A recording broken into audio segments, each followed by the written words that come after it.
के नाम अधूरा प्यार कोई नहीं था उन्हें गौर अपनी चले वाली पता था लेकिन हरस की अरे पे उठा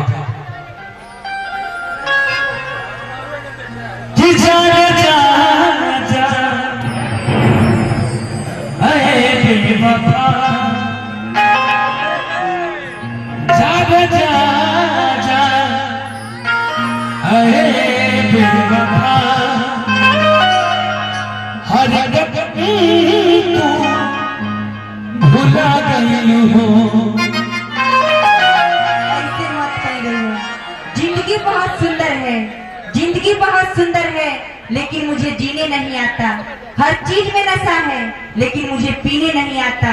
अरे आप मेरे बिना जी सकते हैं, लेकिन मुझे आपके बिना जीने नहीं आता। न धरती की रूपा न देव की देवी लेकिन हरस के रिचान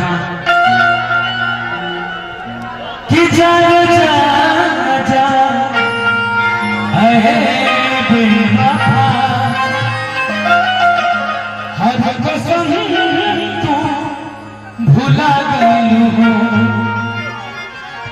चैन दिल के चुरा ले लूं हो कि चैन दिल के चुरा ले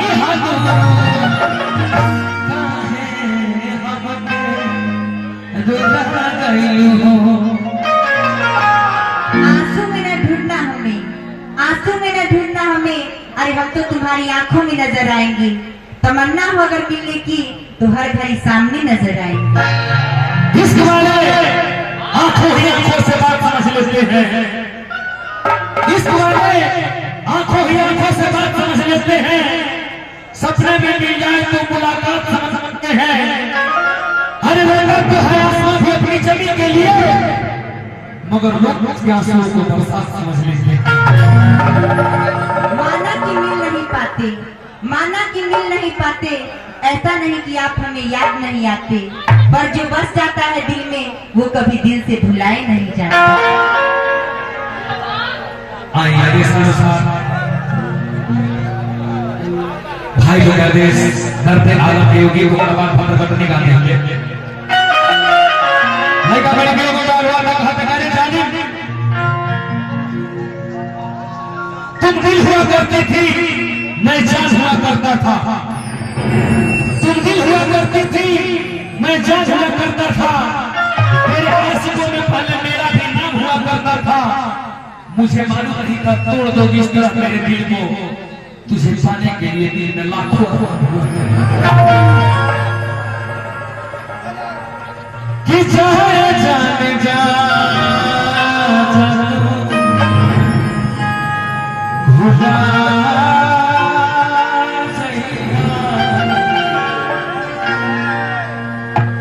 कि प्यार के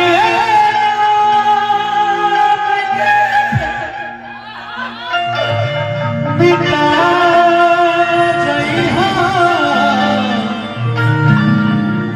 कि प्यार के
पिता जय हो प्यार के राम के पिता जय हो